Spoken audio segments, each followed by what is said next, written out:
Here's a question that most of you may want to ask yourselves. Can you check how quickly you're aging without spending thousands of dollars on biological age test kits? Actually, yes. Yes, there is. Here are 6 simple yet mind-blowing factors that affect aging, according to Peter Attia in his book Outlive and David Sinclair in his book Lifespan. Number 1, your resting heart rate, to see if you're stressing your heart or not. Number 2, your VO2 max, as in your ability to take in, transport, and use oxygen for physical activity. Number 3, your body composition, as in what is your body composed of. Number 4, your HbA1c and your fasting blood glucose levels, to see how well your body can use sugar and produce energy. Number 5, your sleep, to see how well you recover.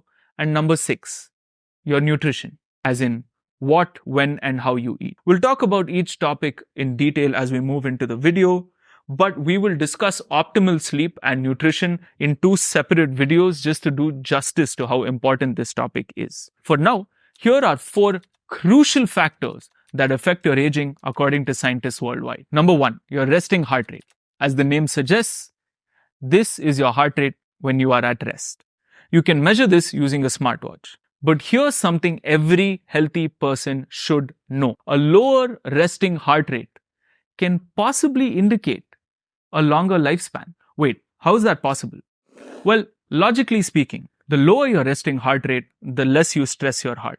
The less you stress your heart, the more likely you are to live longer. In fact, there are multiple studies linking low resting heart rates to longer lifespans. The average resting heart rate of an individual is anywhere between 60 to 75 beats per minute, and it's important to note that the older you grow, your average resting heart rate will increase. Interestingly enough, athletes actually have an average resting heart rate of anywhere between 35 to 55.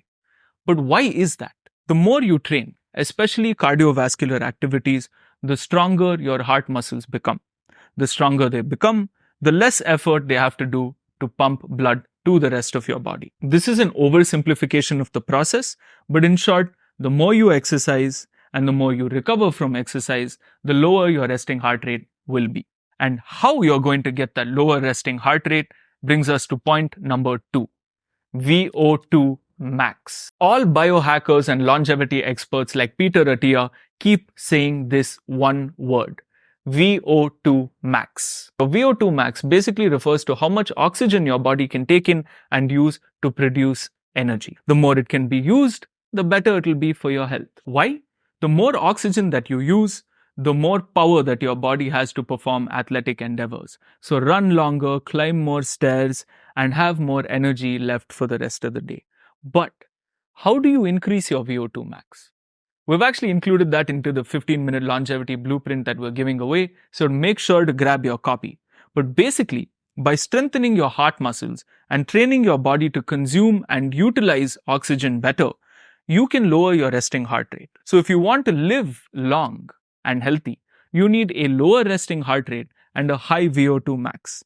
There are tons of comparative analysis done to prove this inverse relationship with a high VO2 max and a lower resting heart rate. But in simple terms, all you need to do to increase your VO2 max is sprint like your life depended on it for 30 seconds, walk for another 60 seconds, then again sprint for 30 seconds like your life depended on it, and then walk for another 60 seconds. You'd have to repeat this into 4 separate cycles twice a week. But how do I know if this works? I've actually used this method on myself and hundreds of my clients to improve their VO2 max and lower their resting heart rate. Now, Samarth, what do I do if I don't have any space to run? Simple. Do burpees for 30 seconds as if your life depended on it. Take rest for another 60 seconds. Then do another 30 seconds of intense burpees. And do this for 4 cycles for twice a week. And remember to always warm up. Warming up is one of the most critical things to make sure that you don't get injured in this process. You can record and improve your VO2 max using just any smartwatch, but make sure that you track it at least twice a week to see which way the trend is going, up or down.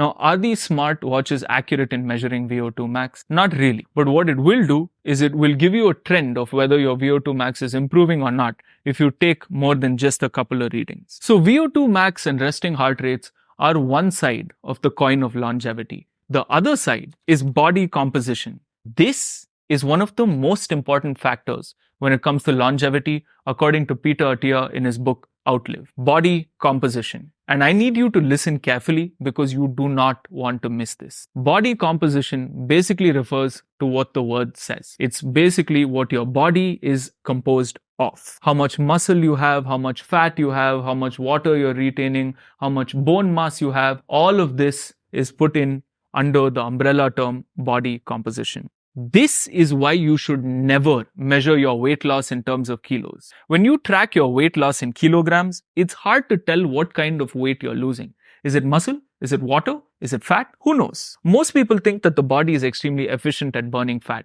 So if you start increasing your daily steps and reduce your overall food intake, maybe like reduce your sugar, most people think that all the weight that they lose is fat, which is not true at all. In fact, most people will lose at least 1 kilogram of muscle for every 3 kilograms of fat lost. And it's even more important to note that as you age beyond your 40s, most people think that the body is extremely efficient at burning fat, whereas that's not the case. So if you think that just by eating less sugar and walking more, your body will burn more fat, that's most of the time not true. In fact, if you are not losing fat the way it is supposed to be lost, which is to make sure that you're doing a lot of VO2 max training and a lot of strength training, eating the right amount of protein and sleeping well, you are likely to lose at least 1 kilo of muscle mass for every 3 kilos of fat. This actually becomes worse after your 40s, especially for men, because we go through muscle loss far quicker as we age. Why do the most notable doctors, scientists, and coaches keep telling you to gain muscle mass? There are actually 2 important reasons for this. Number 1, the more you age, the less muscle mass you will have. And the less muscle mass you have, the more likely you are to lose bone mineral density as you age, otherwise known as osteoporosis. And it also decreases your metabolism because you have low muscle mass. Number 2, the lesser muscle mass you have, the worse your energy levels become, the worse your sleep becomes, and you become less insulin sensitive. One stupidly glaring fact that I'd like to mention is that many people are too scared about becoming too bulky as they try to strength train and eat enough protein. That's ridiculous. That's like running for 2 days and saying that you'd beat Usain Bolt when he's on steroid. And we're going to do a completely different video to find out whether your dream physique or your coach is on steroids, so you can set realistic expectations for yourself. But for now, know that if you start lifting weight in your 40s or 50s, you already can't hit your genetic potential, even if you ate, slept and trained perfectly for the next 20 years. Actually, you would only gain a maximum of 7 to 14 kilos of muscle with 4 to 5 years of consistent, hard and effective training. But having said that, even gaining 2 to 3 kilos of muscle mass will make your metabolism far better, it will improve your sleep, and it will make you way more insulin sensitive, which means your body becomes better at processing carbohydrates. We'll dive deep into how you can increase muscle mass without any injuries in your 40s, 50s or 60s in another video. But for now, let's address an important question. What is insulin sensitivity? Insulin sensitivity, which is also the most important factor for understanding diabetes, is so strongly impacted by muscle mass that I was actually able to drop one of my clients' diabetic medication, in this case metformin, by almost 75% just by making him gain a little bit of muscle. And like the name suggests, insulin sensitivity is your body's ability to use less insulin to process more sugar and to take it to the places where your body needs energy. But we'll dive a little deeper into that in the next point. But for now, you've understood that muscle mass is extremely important, especially as we age. And the blueprint that we're giving away includes a training mechanism that has both VO2 max training and strength training combined. So like I said, make sure to grab your copy. So what do we use to measure our progress in terms of weight loss, if not kilos and pounds? Simple answer, body fat percentage. I usually recommend that you get a scale from Renfo or ActiveX, and I'm going to link that in the description below. Like I said, we're not sponsored by either of these 2 scales. I just use them for me, for myself and all my clients. Look, when you measure anything in biology, it's always important to measure it multiple times over many days to see in which direction the trend is going. If you take a single reading, it's hard to tell whether you are doing better or worse than before.